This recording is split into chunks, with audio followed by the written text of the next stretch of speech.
Well, hi everyone. I'm John Rickland, and this is my review of AEW Revolution, the first pay-per-view from AEW in 2020, and it was pretty good. Wasn't always great, but boy, when it hit some heights, it hit some incredible heights, and had a match of the night candidate, and actually a match of the night that I did not expect. This was, by and large, a pretty damn good pay-per-view and well worth the money I spent. So let's get right on into it. The pre-show had very nice, well-done video packages, some great voiceover work. Taz and Excalibur on commentary for the pre-show. SCU is being interviewed. Daniels wants to go out there with Frankie Kazarian, Scorpio Sky. They say, hey, all this stuff with you in the Dark Order, it's not that we don't trust you, but maybe don't be a distraction. Maybe we just want you back there. Just, you've been off your game. Be back here. Daniels looks disappointed, and you're thinking, okay, oh great, Daniels going to be the exalted one. This is what it's leading to, and that's why they left him back there, so he could do this. Don't worry, I'll get to that. The Dark Order with the Creepers versus Frankie Kazarian and Scorpio Sky. This wasn't really any good when the Dark Order were on offense. It's not that they're terrible in the ring. I know there are people that like the team. I don't. The team is shit. I hate the gimmick. There was a cool spooky pervert chant. That was pretty nice. Chicago did have some cool chants and did energize a lot of the show. You could tell a lot of the wrestlers were feeding off of it. And Grayson pins Sky eventually. It wasn't any good. And then they do stuff where, like, okay, it's a mugging, everybody attacks, and then suddenly Colt Cabana appears because Chicago, and he comes down there and attacks, and then eventually gets attacked.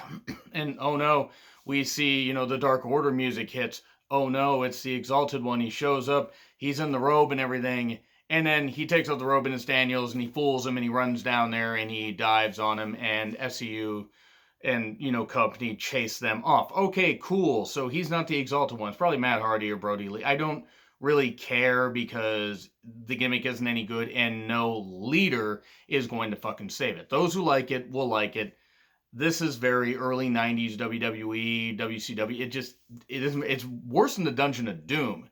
Because at least the Dungeon of Doom had some talent. It didn't have a lot of talent, but it had something. It had the Yeti. Does the Dark Order have the Yeti? I hope not, because I don't think Ron Reese should be featured on a wrestling program in 2020, because I don't think anybody would know who he is, unless you want to have Tony Schiavone once again say, it's the Yeti! God, he should try doing that again. Anyway, I digress. Enough nostalgia. We then get a Jurassic Express interview. Okay, cool, whatever. Luchasaurus talked. Then that was about it. That was really about it. We then get the Young Bucks. They have an autobiography coming out. Okay, cool. Whatever.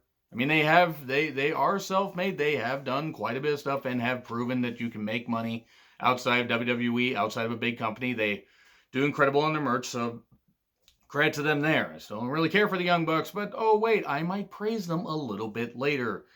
JR, Tony Schiavone, and Excalibur on commentary for the show. They fill time before the pay-per-view starts, and JR calls Jake Hager swagger. I see that JR does not care about learning the names, and look, JR is one of the best announcers of all time, and people make mistakes. I think he's almost doing it intentionally just to troll at this point. He's got to be, because nobody can be botching this bad unless they just don't give a fucking shit. So, we had the voiceover lady. She's doing, nice voiceover and everything, talking about the video packages, some really, really cool futuristic stuff. And then we start off with Jake Hager versus Dustin Rhodes, referee Aubrey, and it wouldn't be the last time that Aubrey would appear. This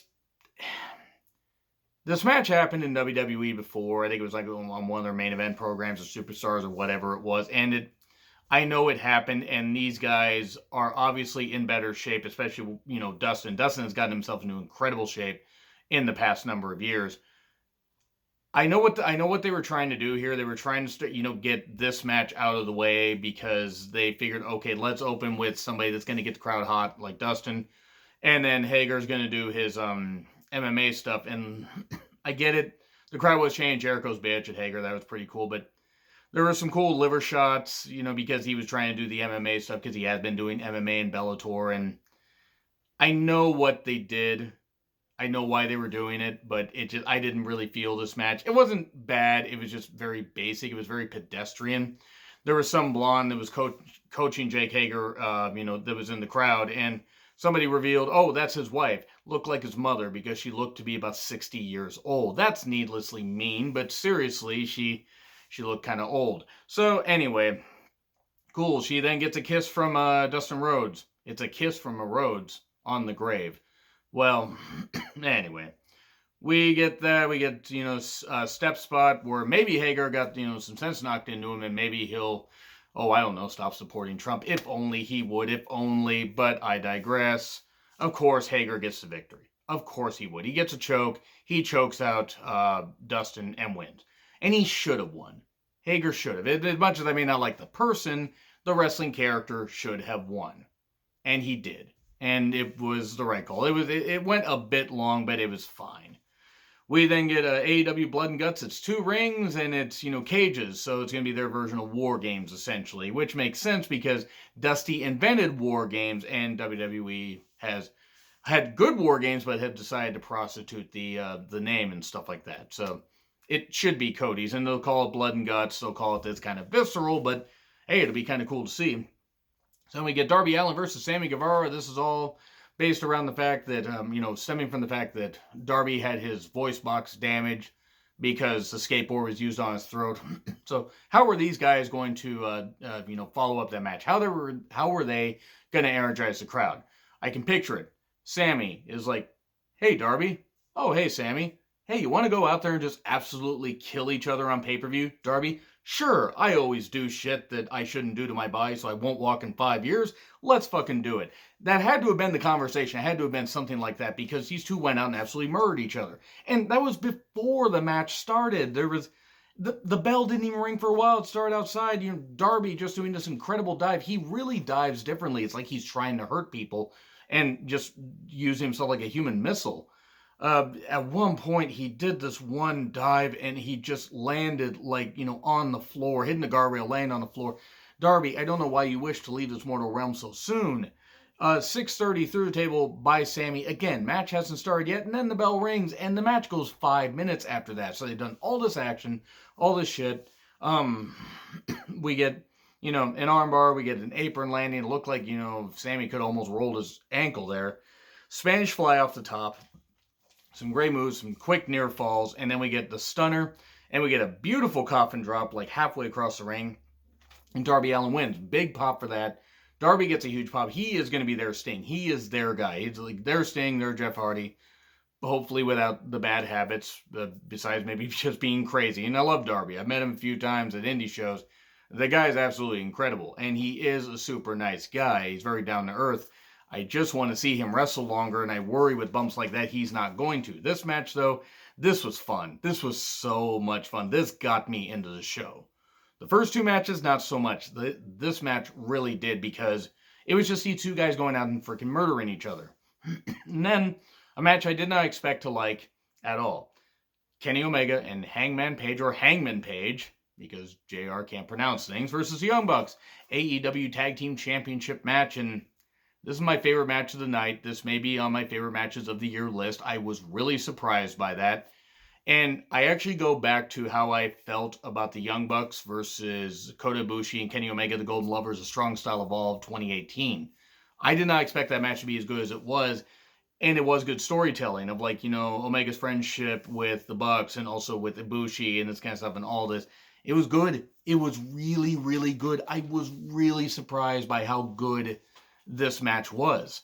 Yes, I am not a big fan of the Bucks. I'm not necessarily the biggest fan of Omega. I liked his series of matches with Okada and there were some other matches that stand out a bit. But, Page carried the load. They were telling the story of Omega, Omega and Page possibly having tension and everybody wanting him to be Page to be part of the Elite. And he wouldn't do it. And, Page was spitting on the Bucks at one point. And boy, we got a really big cowboy shit chant. We got a lot of personal stuff thrown out, just thrown into the ring. There were some hard shots and kicks. It seemed like Omega got his head kicked off at one point in the corner. Kenny's shoulder got taped because of the Iron Man match that he had with Pac just recently on Dynamite. Don't worry, I'll get to Pac soon.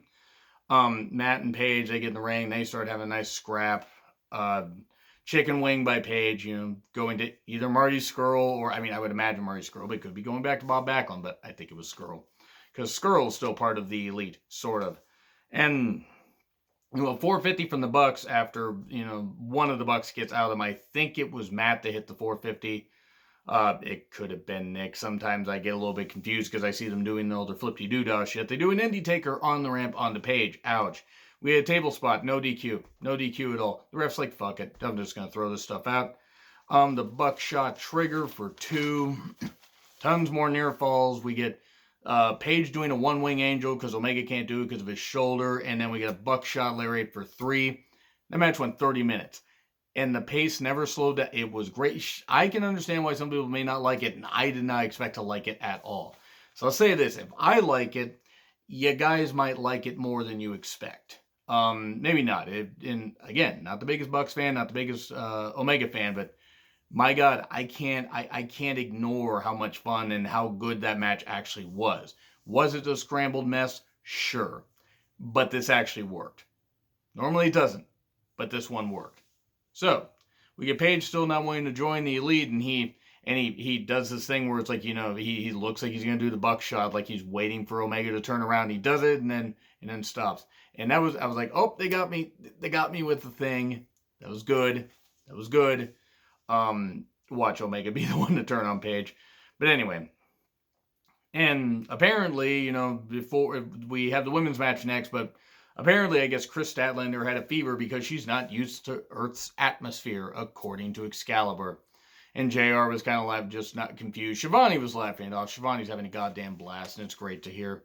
Nyla Rose versus Chris Statlander, easy for me to say, AEW Women's Championship match. And these women tried. These are 2 powerhouse women, very athletic. Both are green as far as the television exposure that they've had.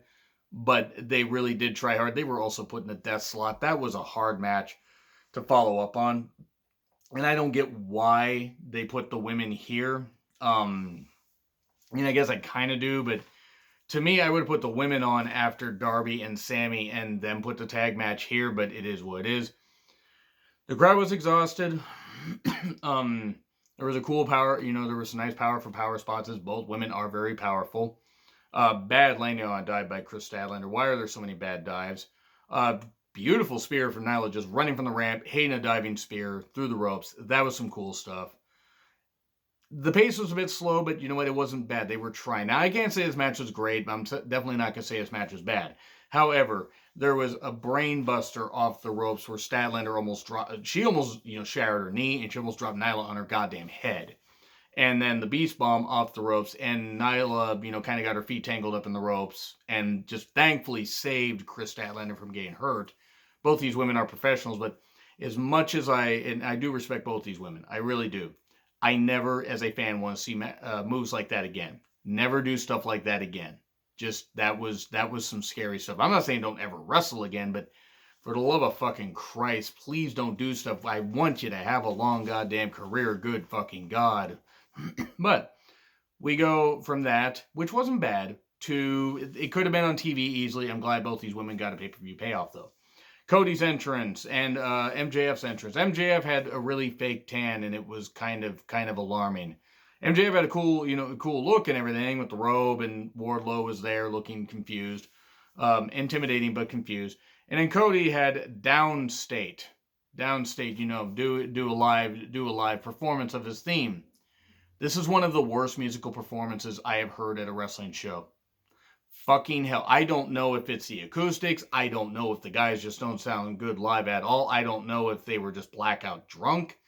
But boy, it wasn't just downstate. It was down straight into the Earth's core. This band, not bad, but my God, this performance was terrible. They kept doing it. It's like I was absolutely baffled. I was tweeting out. I said, this is the worst live performance I have seen in a while. And I can't sing. I obviously can't. Otherwise, I'd be doing that. But fucking hell, if you are a professional band and you put out something like this, Maybe it was equipment. I don't know. Maybe the band actually does sound live. I don't know. Have anybody seen them? Does anybody know if they're any good? Let me know. But that sucked. Now, Cody had Arn and Brandy at ringside. MJF had Wardlow. I get, and now, a lot of people did not like this match. And I get why some people didn't like some of it. And I'm not going to say I liked all of it.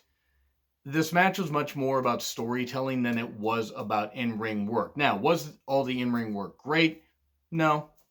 But was some of it good? Yes. And what they did told some, maybe I'm being a little bit lenient because I like both these guys. And I think MJF is a really good goddamn heel.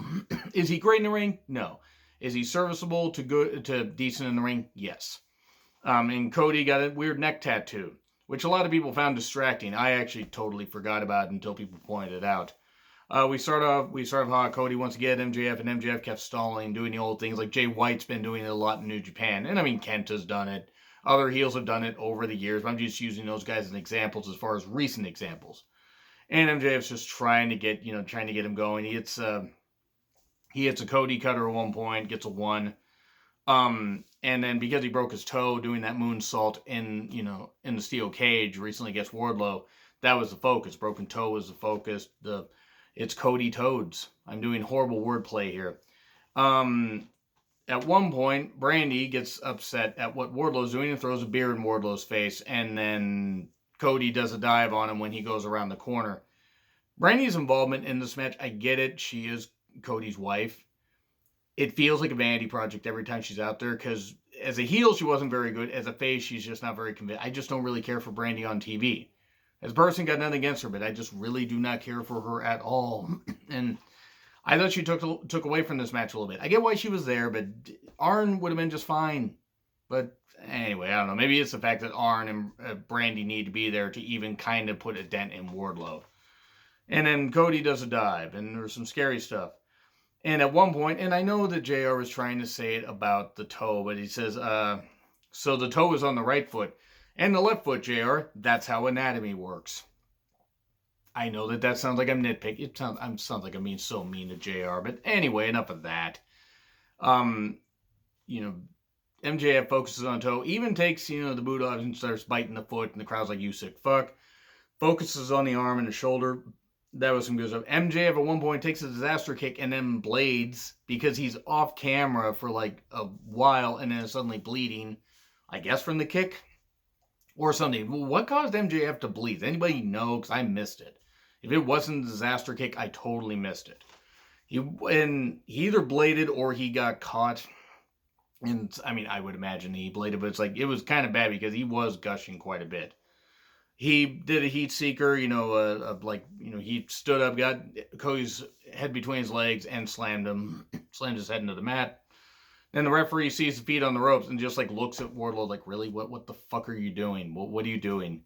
Arn gets hit by Cody later when Cody accidentally does a kick trying to hit MJF, so Arn's down.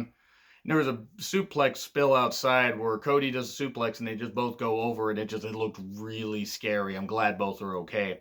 Double cross from MJF for 2, and then the belt is out. Cody takes his belt off. The ref just lets it go, lets a few things. MJF starts begging, I'm sorry, tries to hug him and no, and then he tries to get him and no, because he's got the ring, the ring's going to come into play here. Cody hits 1 crossroads, 2 crossroads, goes for it, and then suddenly ring shot from MJF, he slips it back to Wardlow, 1, 2, 3. That's the right fucking call, MJF winning. I love that. That was good. Now, was the match great? Sure, okay. I can admit that the match will not make it on my favorite matches of the year list. Not even close. But to me, for storytelling, it was good. Now, I get why other people might have felt differently. But Cody gets cheered as he leaves, and Brandy was there being useless. Speaking of useless, let's get Pac's opponent out here. It's Pac versus Orange Cassidy with the best friends, and the crowd's chanting he's going to try. I will state right now that if people are fans of the Orange Cassidy character, you're more than welcome to be that. What can I tell you? I can't tell you not to be a fan of his character. You can be a fan of him all you want. That is fucking great. We can all dislike different things. It was fucking dumb. Pac was doing the play kick thing. Oh, he's going to try. Nothing that he did. Yes, he did the dives with his hands in his pockets. I've seen that before. I'm glad he didn't get hurt. But I didn't see anything here where I'm like, wow, I am so blown away by what he did. I don't like the gimmick. I don't get the gimmick. I don't want to get the gimmick. I don't need to. I hate it.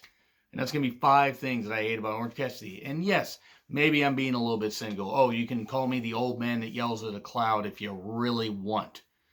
Because this is just one thing I do not fucking get. It is fucking stupid. Orange Cassidy's character presentation is fucking stupid. The crowd ate it up. Great. Cool. They only got the Bears and the Bulls to cheer for, so what the fuck else are they going to cheer? So anyway, just dive, splash, a DDT, in succession by Orange Cassidy. Cool. Okay, whatever. Pac does, before that, pull him up for 3. And then the best friends are there. They cause a distraction thing. And then suddenly the Lucha Bros show up. So I guess we're getting a 6-man tag at some point because they fight off the best friends. Orange Cassidy ends up getting caught in the brutalizer and taps out. Pac should have beat him in half the time. This match went about 13 minutes. This should have been about 6. Maybe 7 at the most. This was pretty embarrassing. This was the worst match on the goddamn show. Worse than the Dark Order one, which is saying something. But yeah, he's going to try. Cool, okay, whatever. People like it, you can like it. I don't. I hate it. And this had half a grade taken off because of it. Because the Orange Cassidy character is fucking stupid. I fucking hate it. What I didn't fucking hate was Chris Jericho versus Jon Moxley. Not that I love it, there were parts where I was on it. But Jericho has a Judas Choir effect. And the lady who actually did the acapella version, she released it on Twitter. Was it last month? Was it last month? No, was it January or was it December? Whatever. She did a really good rendition. Choir behind her did pretty good. This is good stuff. Pretty cool. Jon Moxley does an entrance through the crowd. Big fight feel. Referee Aubrey there for the AEW World Championship. Moxley versus Jericho.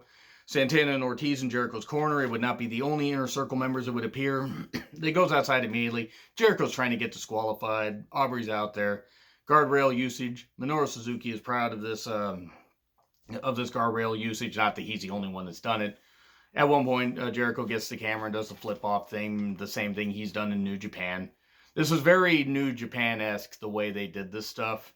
Not that they're the only ones that does this type of brawl, but this reminded me very much of like newer New Japan. Moxley starts bleeding. Oh God, he's bleeding above the patch, and he's just bleeding into his eye, his bad eye. He's got the eye patch and stuff like that, and they keep going after the good eye. Had a bad table landing where it looked like he might have really hurt himself. We get his throat across the ropes. Steps. We get Santana and Ortiz interfering. Jericho harasses Aubrey. That's a big mistake. He's lucky the crowd didn't riot like they almost rioted at Defy when Phoenix kicked Aubrey in a spot. We were ready to rush the freaking ring. Thank God we didn't. We get, so Sam, and then actually what happened is she kicks all 3 of them out. Hager comes down and tries to do this. Hager does actually clock Moxley at one point, and Aubrey catches him and kicks all 3 of them out. And as she kicked him out, arguing with him on the ramp and everything, Sammy runs in, apparently back from the beach the way he was dressed, and blasts Moxley in the face. And then, a 2 count. So, oh my God, what the hell is going on? Mox gets poked in the eye. Oh no, he's done. He's like, all this. He's doing this. He hits a paradigm shift and he takes the patch off. He's been able to see this whole time. The eye is healed. Or the eye just recently got healed. He was just faking the whole thing.